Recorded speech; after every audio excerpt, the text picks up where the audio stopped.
The strength and power to move things. Daihatsu Diesel. Daihatsu Diesel's advanced technology and unparalleled reliability help move the world. On the ever-changing sea, Daihatsu Diesel marine engines help vessels of all sizes run safely, from large ferries and large-sized merchant vessels to small fishing boats and utility craft. In recent years, Daihatsu Diesel land engines have contributed to society with its advances in energy-saving devices, environmentally conscious technology, and advanced computerization.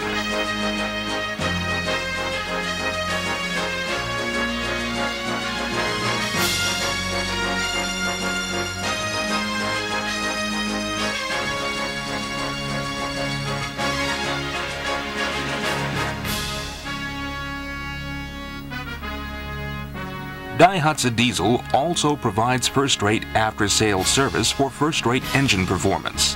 A 24-hour computerized system that controls over 3,500 types of parts allows for fast, precise maintenance.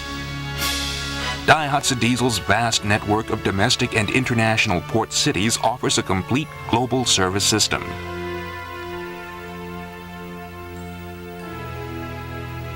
Daihatsu Diesel's breakthroughs in research, development, and technical innovation promise to lead the industries of the 21st century.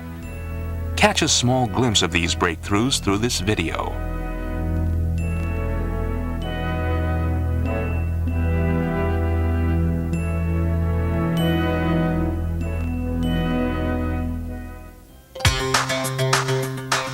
Daihatsu Diesel developed the DK20 on 5 basic themes: reliability, lightness, miniaturization, inexpensive maintenance, and environmental awareness.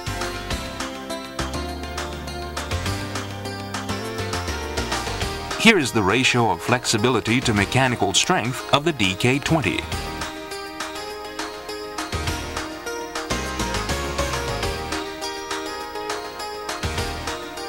Daihatsu Diesel has been working on reducing exhaust emissions for over 20 years. The result is Daihatsu Diesel engines now satisfy IMO regulations with no increase in fuel consumption. They've become environmentally friendly.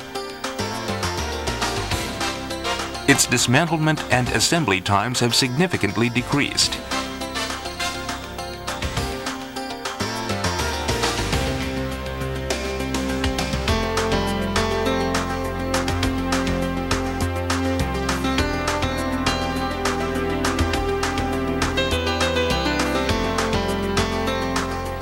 The ISO requires cylinder 1 to be located on the flywheel side. This video shows the proper maintenance procedures for the model DK20. It deals with 4 sections: the cylinder head, pistons, connecting rods, and main bearing shell. First, the cylinder head.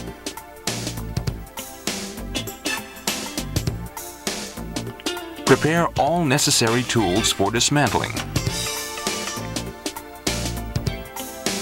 Before dismantling the cylinder head, set the governor handle to stop and turn off the air at the mains.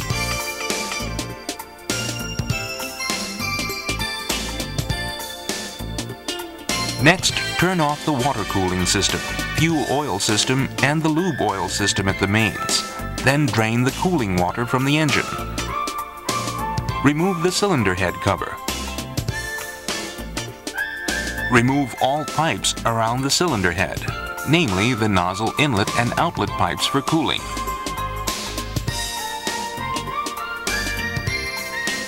The starting air pilot pipe.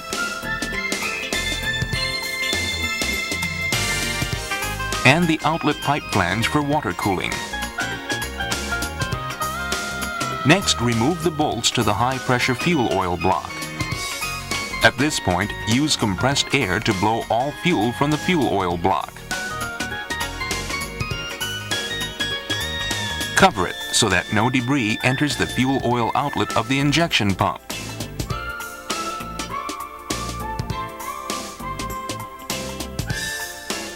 Remove the inlet connectors of the nozzle holder.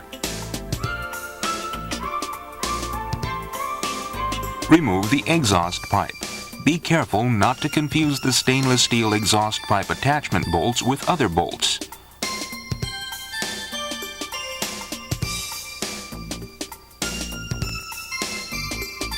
It's unnecessary to remove the intake bend.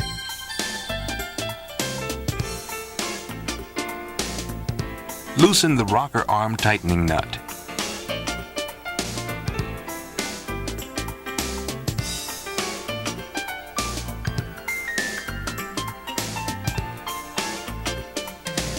Remove the rocker arms and the valve push rods.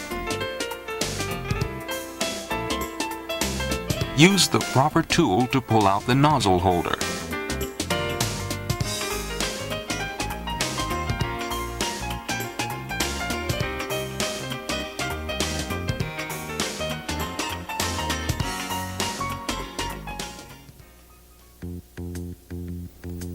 Install the hydraulic jack. Then screw on the pulling bolt.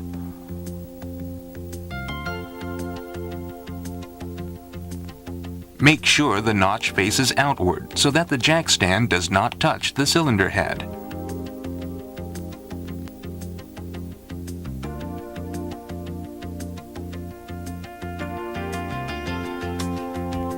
Before applying pressure, turn the hydraulic piston into the hydraulic cylinder as far as it will go. Mount the jack into the pulling bolt, then twist it back a half turn. Raise the oil pressure to the regular level. Loosen the fixing nut.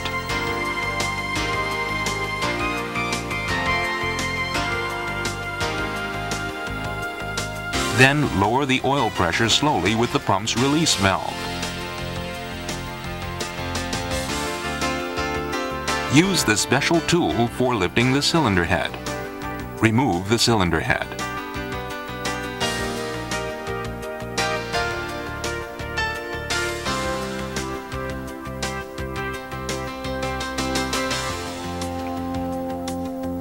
It's also possible to open up the cylinder head without removing the rocker arms.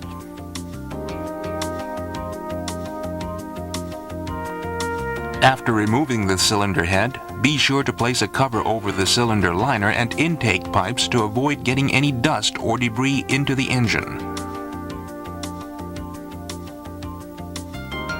Be careful not to damage the bottom of the cylinder head.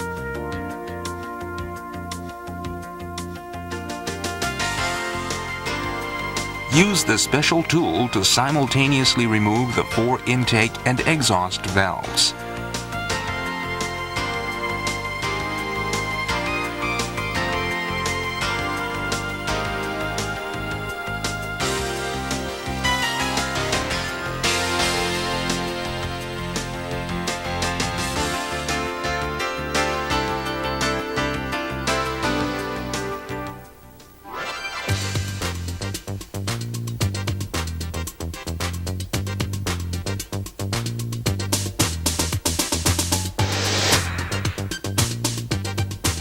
Before maintenance, check for carbon buildup on the combustion surface and intake and exhaust ports of the combustion chamber. Be sure to clean the combustion surface properly.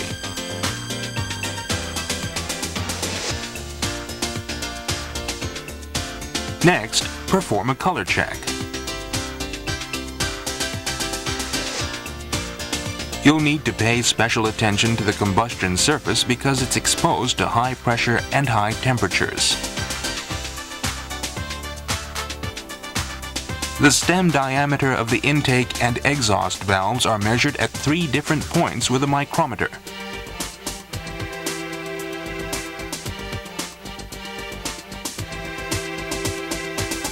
Use vernier calipers to measure the thickness of the valve seat height.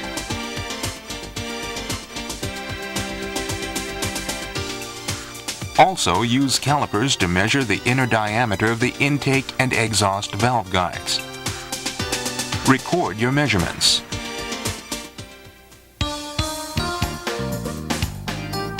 Lubricate the valve stems with oil, then grind the intake and exhaust valves.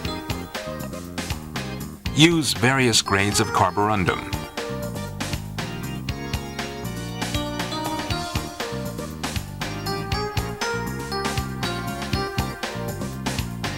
When using a coarse grade, grind the valves by tapping.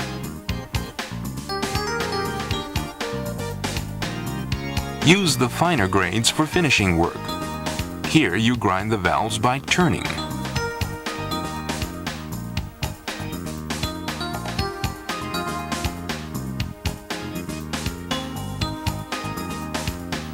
Wipe off the carborundum completely.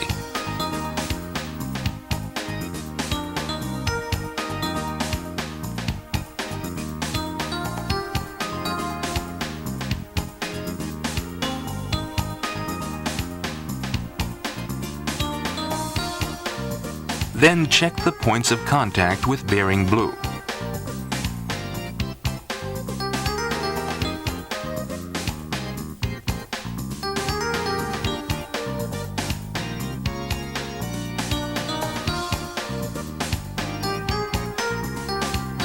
Make sure there are no scratches, debris, or any sign of damage or corrosion on the surface of the valve springs, or no sign of wear and tear or damage on the seat. To reassemble the intake and exhaust valves, just reverse the order of the dismantling procedure.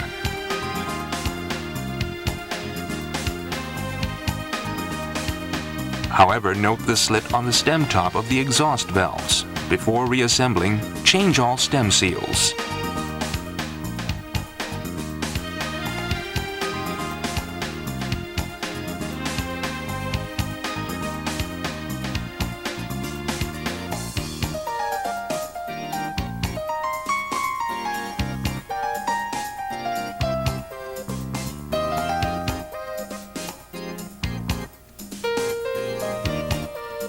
Be sure that all the valve cotters are sound.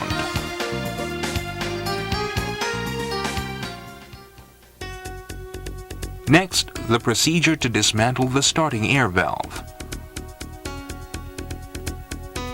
First, remove the cover and pull out the starting air valve.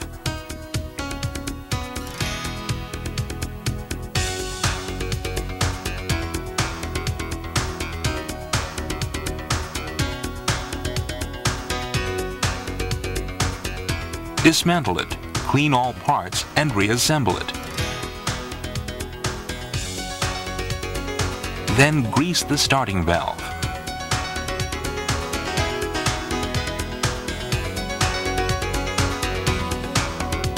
Insert the spring, the piston,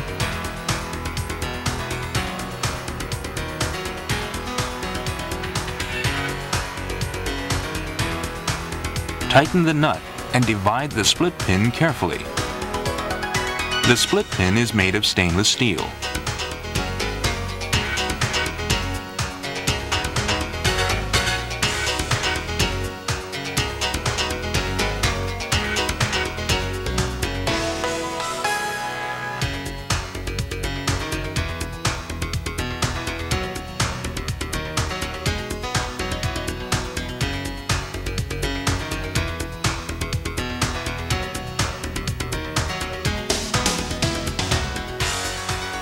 During reassembly, be sure to change the O-rings and packing.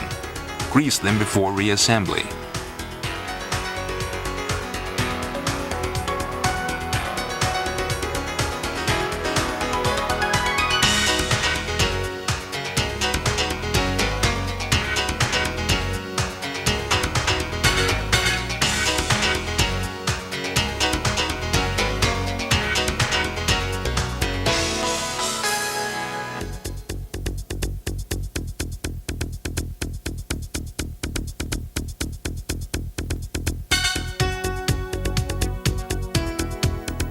Then tighten the bolts to the prescribed torque.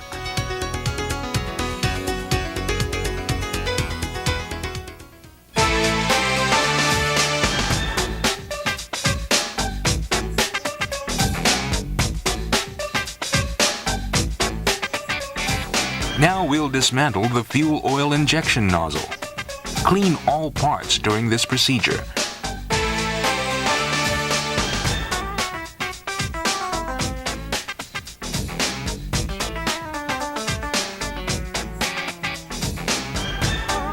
Check the injection holes at the tip of the nozzle.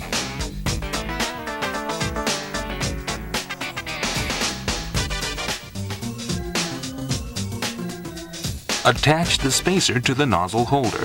Then insert the nozzle tip.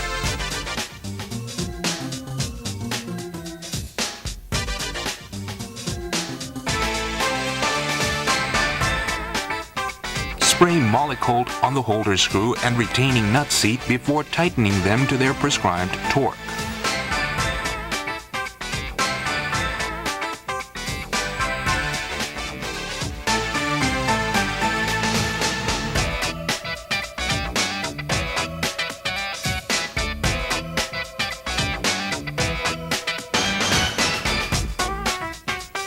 Attach the nozzle tester and set the injection pressure.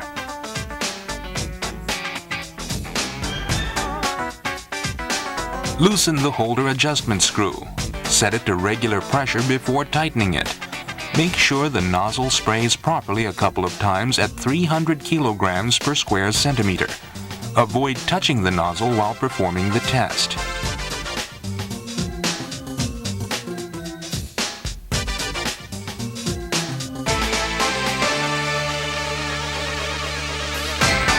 Make sure that oil does not leak from the nozzle tip injection holes.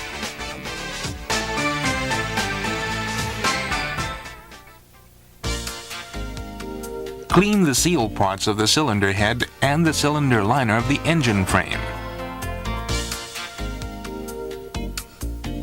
Replace the cylinder head gasket. Cooling water guide O-rings, starting air valve body O-rings, pushrod rubber seals, and intake bend seals. Remove any extraneous substances from the cylinders before reattaching the cylinder head. Make sure the nuts face up before screwing them on. Install the hydraulic jack the same way you took off the nuts. Tighten the nuts firmly by using a hammer to tap the tool handle.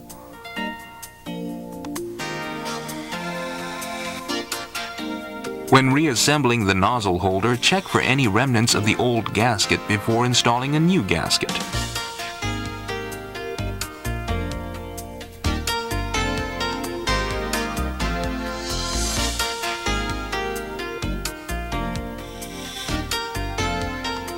Two bolts are tightened to the prescribed torque. Turn the flywheel to the combustion top position.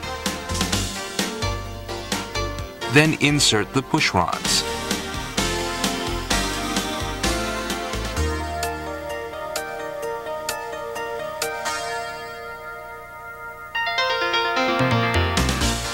Loosen the valve guard T-screw. Apply the dial gauge to the adjustment screw on the rocker arm side. Tighten it until the gauge needle moves.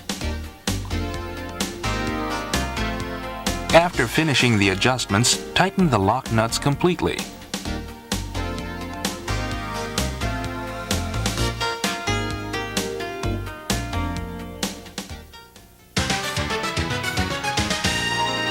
Loosen the rocker arm adjustment screw before replacing the O-ring under the rocker arm.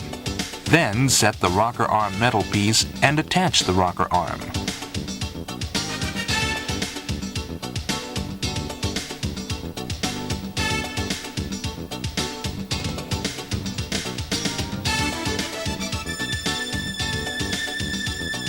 Adjust the rocker arm gap with the thickness gauge. Then tighten the lock nut.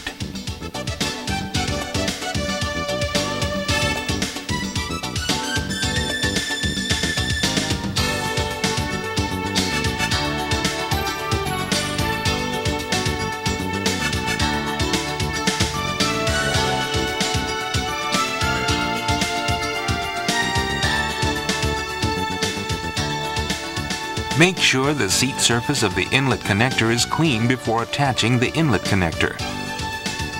Tighten it to the prescribed torque.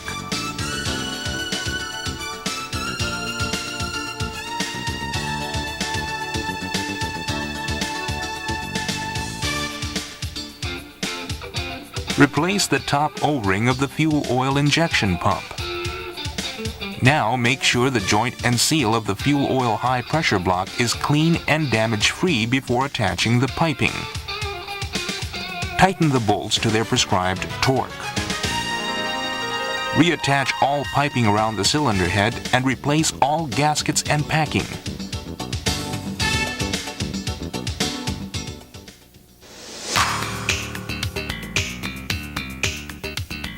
Now let's take a look at the valve operating device. To remove the intake and exhaust swing arms simultaneously, remove the swing arm attachment bolt as if transmitting a cam movement to the push rods.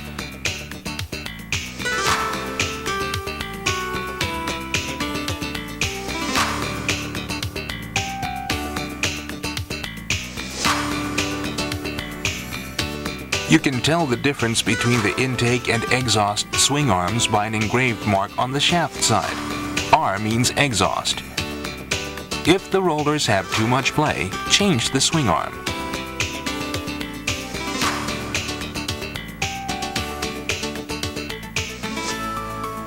Check the gap between the intake swing arm, marked with an L, and the roller in the same way.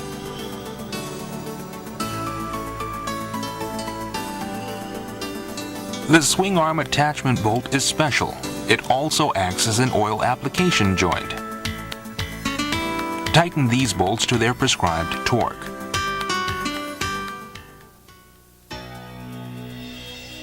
Next, fuel oil injection pump maintenance. First, remove the fuel oil injection pump. Fix it to a vise. Then remove the stopper pin by pushing the tappet.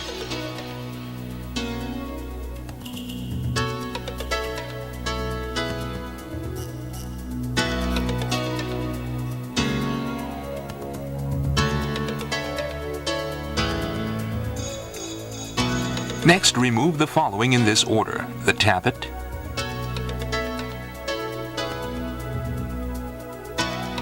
plate,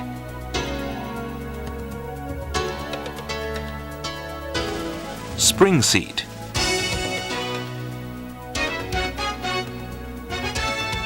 spring, plunger, spring seat,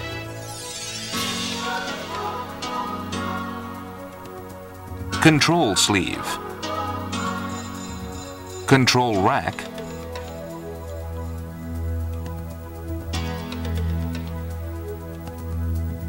and deflectors.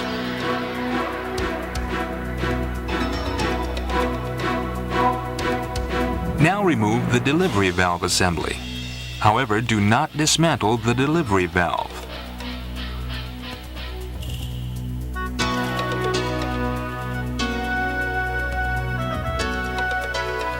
Remove the stopper bolt and set screw for the air breather.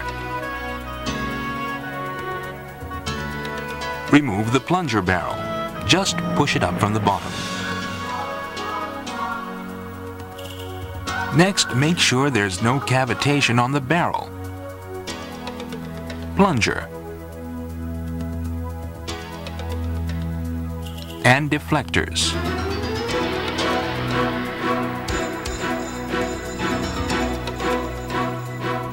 Wash and blow all parts.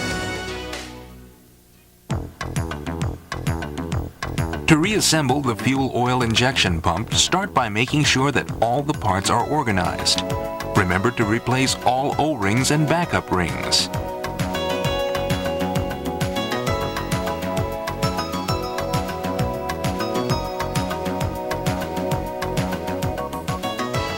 Insert the barrel. Grease the O-ring, then line up the bolt hole with the barrel groove.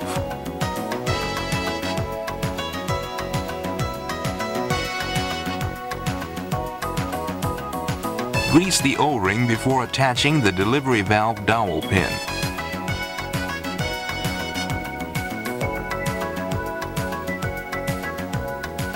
Spray the bolts with Molykote.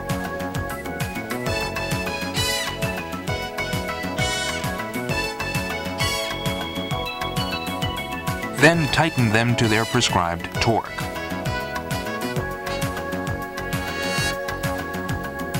Mesh the control rack teeth to the control sleeve teeth.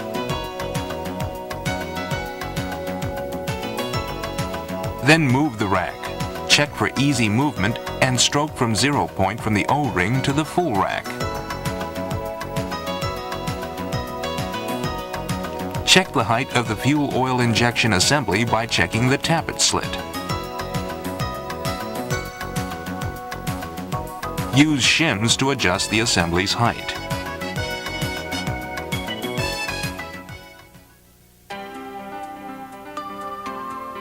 Next, piston and connecting rod maintenance. Put the piston in the bottom dead center position.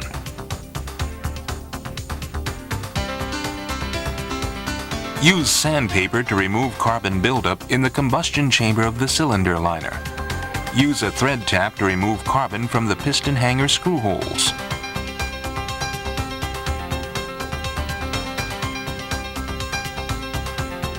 You don't have to dismantle the large end of the connecting rod when removing a piston.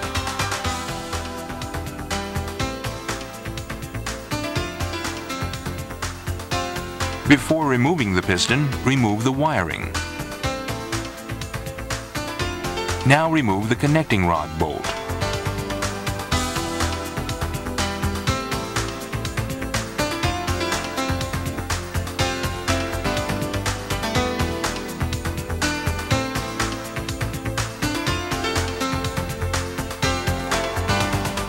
Next, attach the piston hanger fittings to the upper part of the piston.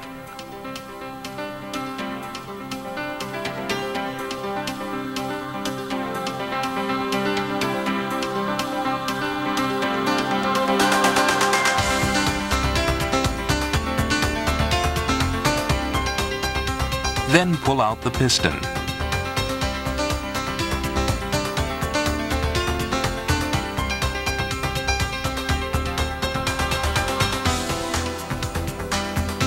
Cover the cylinder liner so no foreign substance or debris gets into the engine.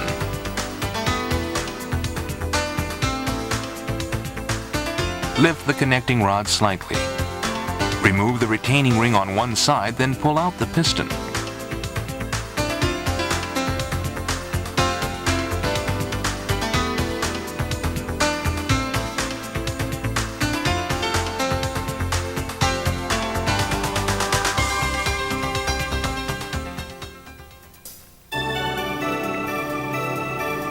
Check for damage or carbon buildup.